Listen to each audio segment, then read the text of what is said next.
Kendaraan militer infanteri Angkatan Bersenjata Ukraina kembali menerima serangan brutal infanteri Angkatan Bersenjata Rusia.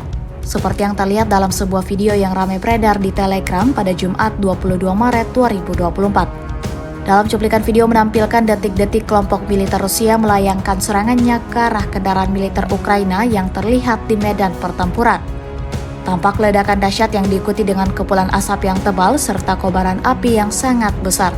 Ini menjadi bukti kuatnya serangan pasukan Moskow saat berhadapan langsung dengan pasukan Kiev. Keterangan unggahan menyebutkan tentara Ukraina yang terlibat dalam penembakan Belgorod telah dihancurkan, di mana awak kapal dan kendaraan BM-21 terbakar akibat hantaman amunisi lancet yang berkeliaran. Selain itu, peledakan amunisi juga terjadi seperti yang terekam jelas dalam video.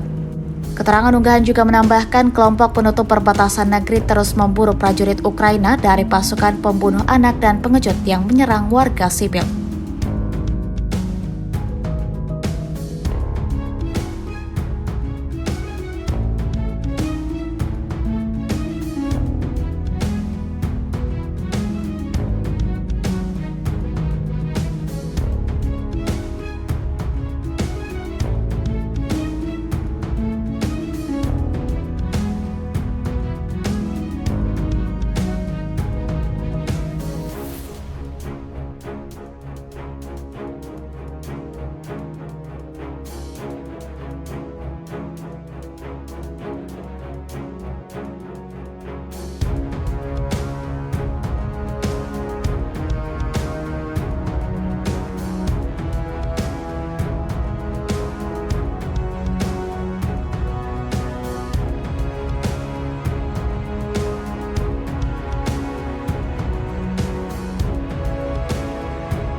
Download Tribun X sekarang, menghadirkan lokal menjadi Indonesia.